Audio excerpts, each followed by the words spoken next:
With a Venmo debit card, you can Venmo more than just your friends. You can use your balance in so many ways. You can Venmo everything. Need gas? You can Venmo this. How about snacks? You can Venmo that. Your favorite band's merch? You can Venmo this. Or their next show? You can Venmo that. Visit Venmo.me/debit to learn more. You can Venmo this, or you can Venmo that.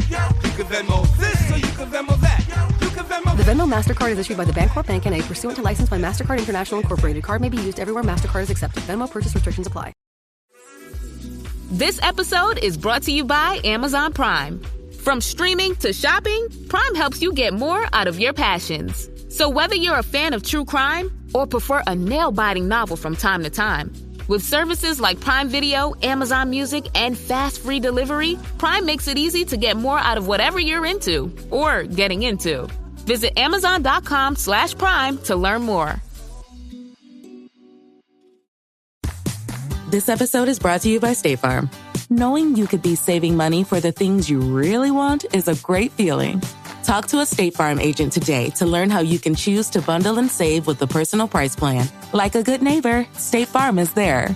Prices are based on rating plans that vary by state. Coverage options are selected by the customer. Availability, amount of discounts and savings, and eligibility vary by state.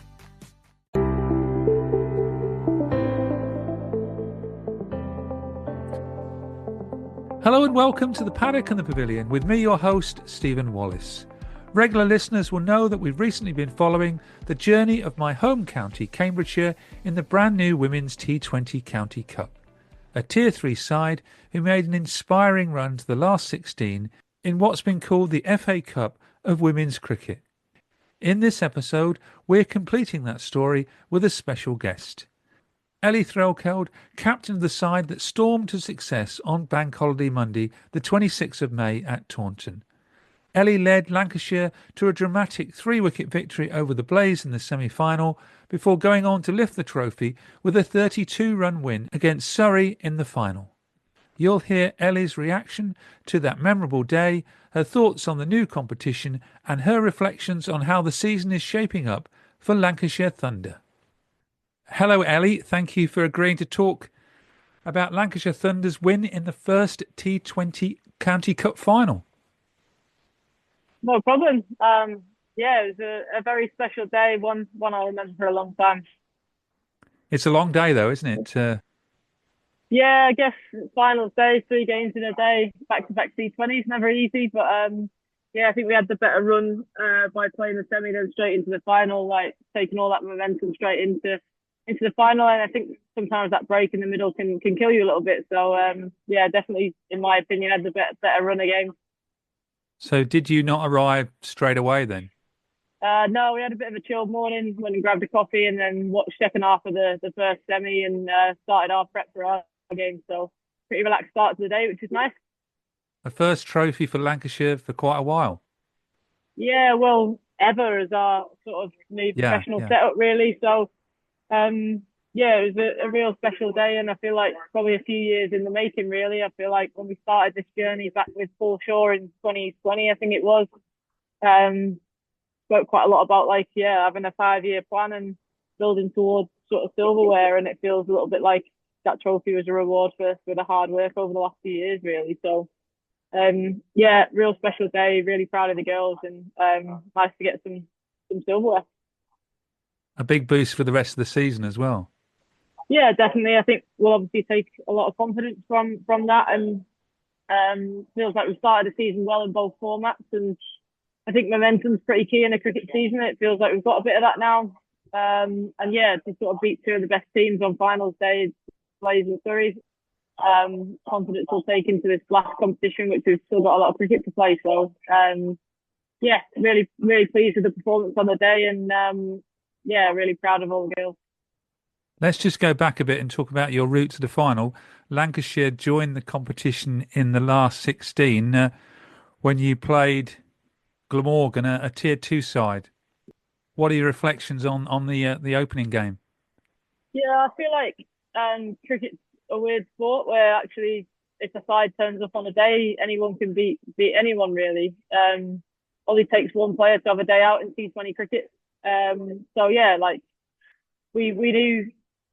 We knew we had a really good side on paper, a really strong side. But yeah, you just never know with cricket. So we went there a little bit on the cautious side, if you like, knowing that actually I had full confidence we were going to win that game, but actually we still had to play well and do things right. And yeah, Glamorgan were a good side, and nice to play against some different teams. I think that's the beauty of the competition, really. And yeah, that game seems a million miles away now. It seems a long time ago, but I remember it being a real professional performance from the girls. So yeah, I was pleased to get it started with a win, and yeah, it was good to get the comp going. And girls were laughing calling it the FA Cup. It did feel like it sort of had that sort of feel to it. But yeah, it was a great start, and nice to start off with a win. Because they're going to be a tier 1 side at some point. Yeah, they are, and I think from what it seemed like, they've got a really good setup, good coaching staff, and some good players as well. So yeah, exciting for them, and yeah, in the next couple of years they'll obviously move to tier 1, which I think really exciting for everyone, really. And the game's growing, and it's continuing to grow, which is only a good thing. The quarter-final, then you're playing another tier 2 side, Leicestershire. You beat them by 109 runs. What is the difference between a tier 1 side and a tier 2 side? Well, I think like the way the domestic game's grown over the last few years, and that becoming professional, it's given everyone 4 or 5 years of being full-time cricketers, and I think that sort of shows in the depth they've got in teams, in squads, and the experience they'll have had playing really high-quality cricket for a good few years, really. So yeah, no disrespect to the tier 2 teams, but I feel like the standard of tier 1 cricket this year, in my opinion, has gone up even more. So yeah, I feel like probably greater squad depth and a little bit more time on task, really. And I feel like that's only going to be the case for the teams moving into that tier 1 system in the next few years.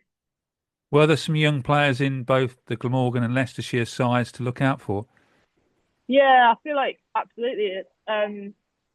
I actually can't remember her name, but one of the girls at Glamorgan got 40 odd not out, and looked a proper player, and was batting against the likes of Sophie Eccleston, the best in the world, and played really well. And yeah, both sides had some really good bowlers, and yeah, so it's really exciting for them. They've got some good talent in there, and I think giving them the chance to become full-time and train full-time will only sort of grow that talent and produce more cricketers as well. So yeah, it's really exciting for them and really exciting for the game as a whole, really. Great for those tier 2 counties to be playing against international cricketers. Absolutely, yeah. I know the captain of Leicester really well. I went to university with her, and she said the same. She said, as a cricketer, you dream of days like this. You want to test yourself against the best and meet some of the best players in the world as well. And yeah, so I feel like they really enjoyed that side of things, and that's the beauty of the competition, really, in allowing that to happen. So yeah, it's a really good test for some players in them teams to be batting against the likes of Sophie Eccleston, so Kate Cross, and players like that who played the quarter-final as well. So yeah, it's a brilliant experience for players like that, and actually gives them a taste of what sort of tier 1 and the highest level cricket's like. This Father's Day at Lowe's, score free gifts for the greatest dad. Right now, get a free select DeWalt, Craftsman, or Cobalt tool with purchase of a select battery kit. Plus, get a free Werner 2-foot aluminum ladder when you buy an 8-foot fiberglass ladder. Shop these deals and more this Father's Day at Lowe's. We help, you save. Valid through 6/15 while supplies last. Selection varies by location.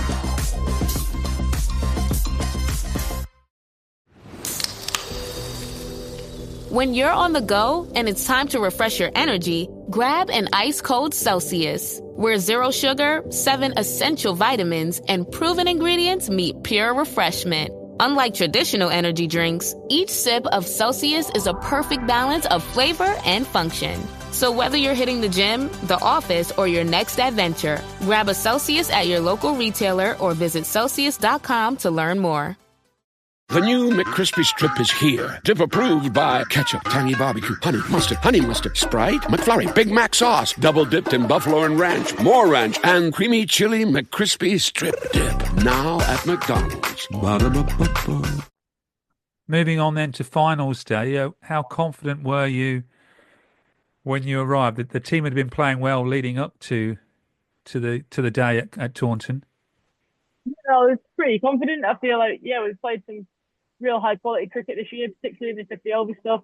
And yeah, I know when we play our best cricket and we've got a full strength team out, I back us to beat anyone in the country. So that was the case. We were at full strength for final day, which is nice.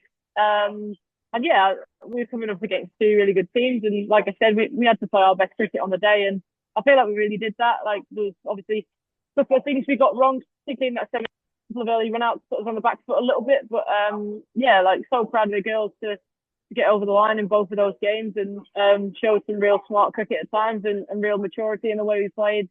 I think on the whole across the day did the basics really well. And I feel like when you're in the finals day and playing under pressure like that, that's really key for me. So yeah, really pleased to see the girls do that and sort of stick together as a group and get over the line there. And yeah, it was like such a great day, and to share that moment with a lot of the girls I've like grown up playing county age group cricket with at Lancashire and come right through the system with was really special. And to lift the first trophy as Thunder captain was incredible, and a day I won't forget anytime soon.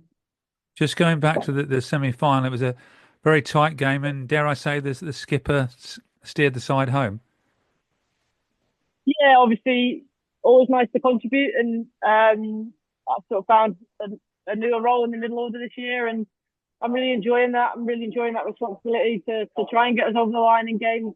And yeah, like I said, really nice to contribute. Knew we just needed a partnership really in that game. It wasn't the easiest pitch to bat on. I think the pitch got better throughout the day, particularly after a bit of rain and skidded on under lights in the final. But yeah, it was a bit tricky to bat on in that semi, and just knew we needed to just show a bit of fight and have a bit of partnership really. Probably wasn't the prettiest cricket you'll see at times, but yeah, it did the job. So it was nice to be a part of that, and nice to walk off the pitch having got the job done.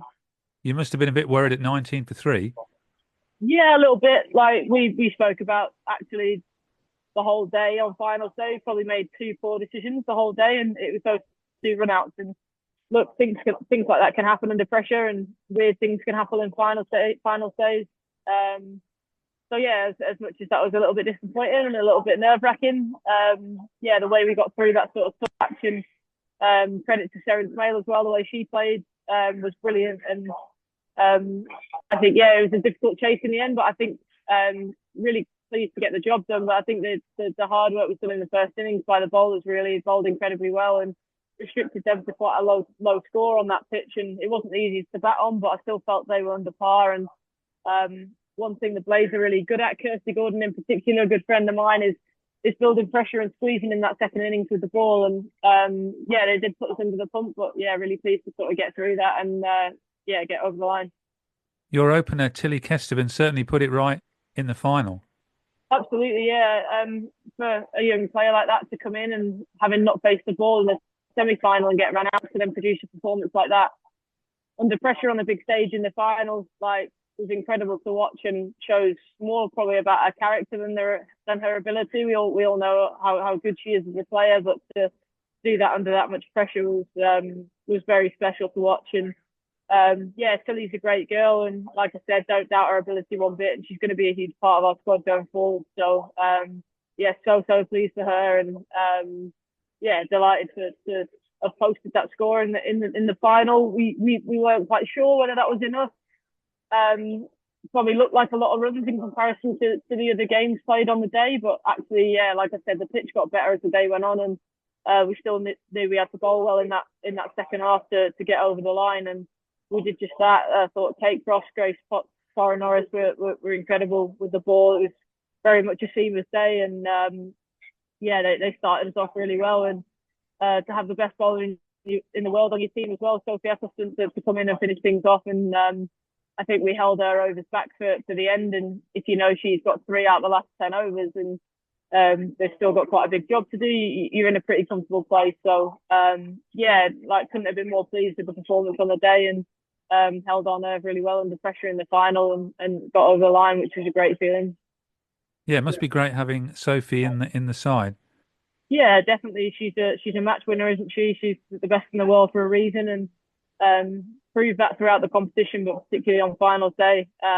She's so reliable with the ball and can bowl at any phase of the game for us, but actually gets given the tough overs because of how good she is. Every time she bowls, she's probably bowling those tough overs on the day, and always does a pretty good job, and can change the game, can win you games.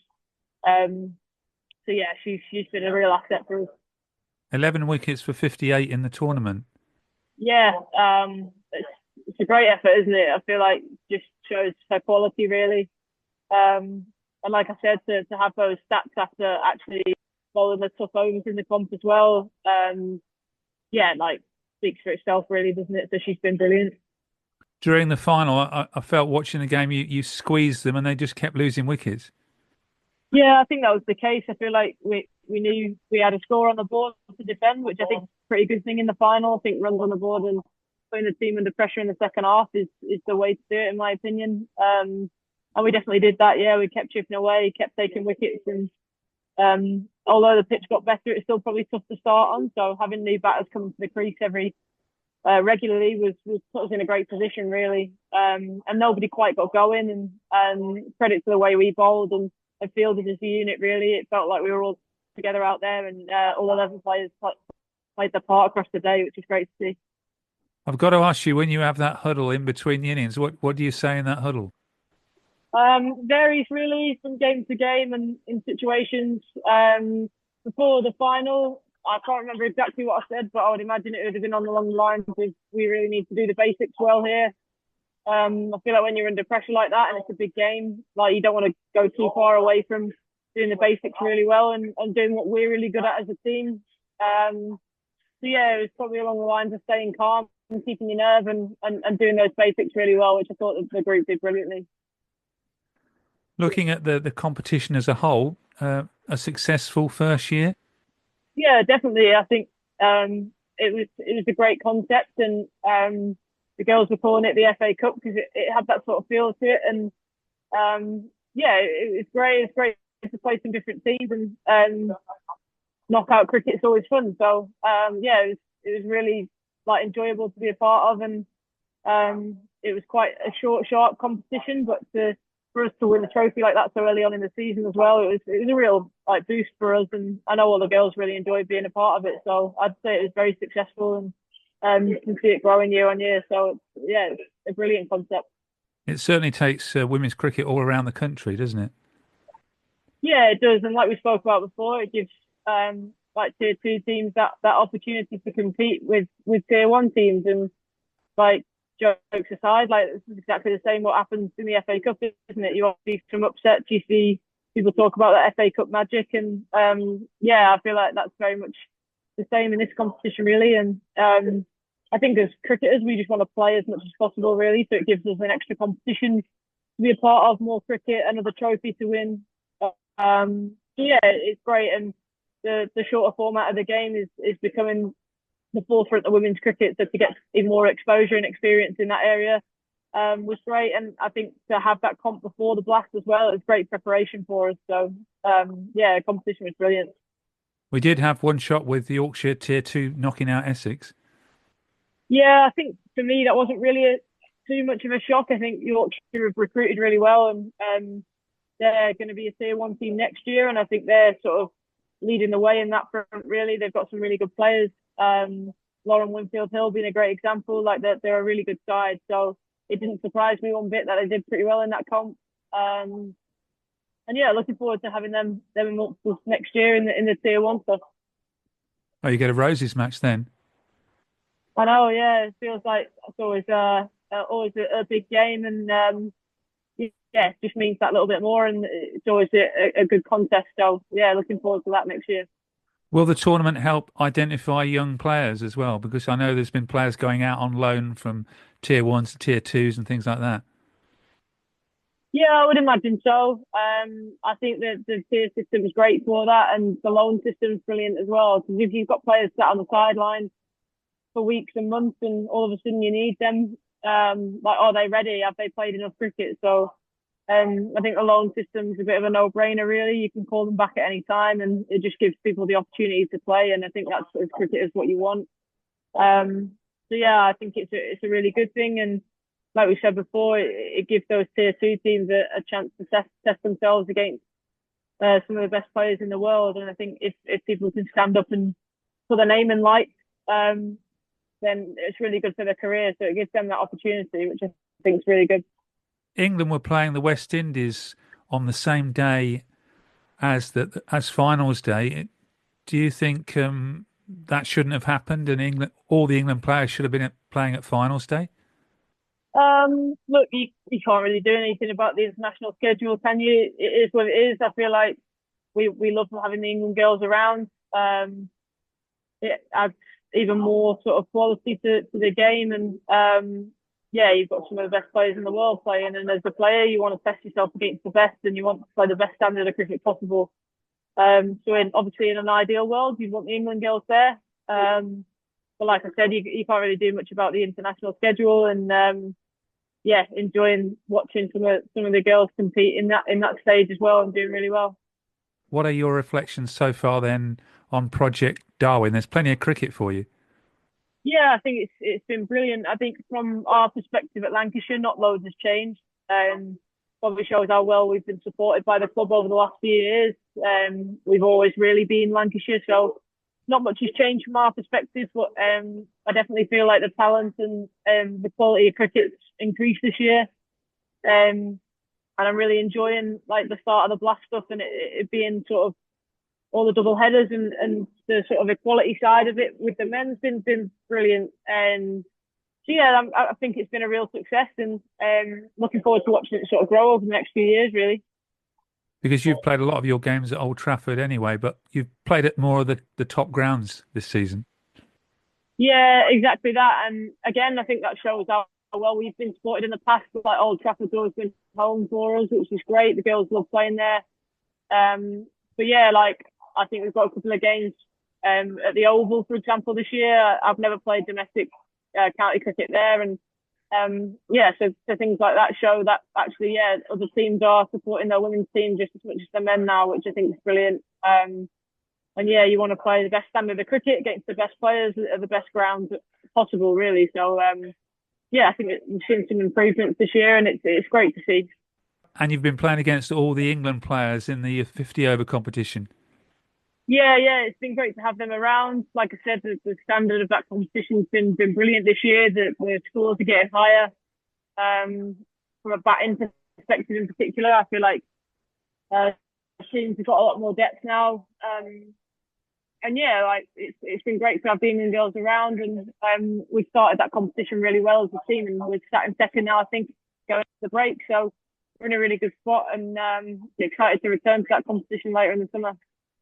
That can only be good for the England team.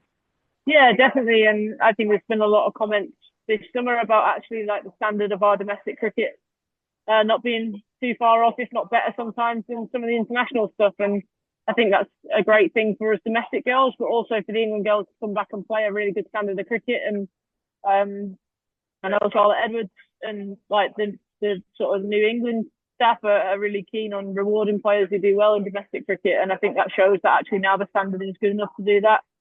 And yeah, it's great prep for them for whatever series and comps they've got coming up, and it's great for us to play with and alongside and against the best in the world, some of the best in the world. So yeah, it's only a good thing, and yeah, we love having our England girls around. They're great around the group, and they add a lot cricket wise as well. So yeah, it's really exciting, and hopefully that can continue over the next few years. That's definitely helped Emma Lamb, who scored over 500 runs in the 50-over competition. Yeah, she's been brilliant for us at the top of the order. I think Eve Jones as well, need to mention her. She's been fantastic, and I think that's actually a massive key to how we've been successful in that competition. Like the top order have set it up so well for us, and won us games essentially. Yeah, them two have been absolutely flying, and it's nice to see Emma Lamb back in England colours and doing it on the big stage as well. We're now recording on the 6th of June. What's the hopes for the rest of the season? Well, we started the season knowing we had 3 trophies to win. So yeah, it's one down, 2 to go really. We've had a bit of a difficult last couple of games in the Blast, but we've got full sort of faith we can bounce back and go on a good run in that as well. And like I said before, we're in a really good spot in the 50 over stuff. So I joked with our CEO at the beginning of the year about us winning the treble, but yeah, that wasn't really a joke. And of course, we've got 3 trophies we want to try and win, and of course we'll take it game by game. But the hopes is to get into the final, say, mixer in all 3 comps, and hopefully bring home some more silverware. So you're going to be like Manchester United in 1999 then? Yeah, I guess so. I never thought I'd say I want to be like Manchester United, but if they won a lot of trophies, then absolutely we'll go with that. Me neither, as an Arsenal fan either. But that aside, thank you very much for joining me on the Paddock and the Pavilion, and for sharing your time with your coffee at Costa. No problem at all. Thanks for having me. Thank you, Ellie.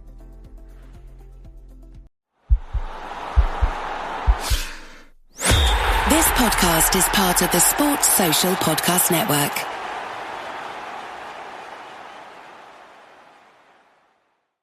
Welcome to It Takes Energy, presented by Energy Transfer, where we talk all things oil and natural gas. Oil and gas drive our economy, ensure our country's security, and open pathways to brighter futures. What do you know about oil and natural gas? You likely associate them with running your car or heating your home. But these 2 natural resources fuel so much more than that. More than 6,000 consumer products that we rely on every day are made using oil and gas. Before you even step out the door in the morning, you've already used more products made possible because of oil and gas than you realize. From the toothpaste you brush your teeth with, the soap you washed your face with, and the sheets you slept on. Not to mention your makeup, contact lenses, clothes, and shoes. Oil and gas are vital parts of all these products and so many more. Look around, and you'll see the essential role oil and gas plays in our lives. Our world needs oil and gas, and people rely on us to deliver it. To learn more, visit energytransfer.com.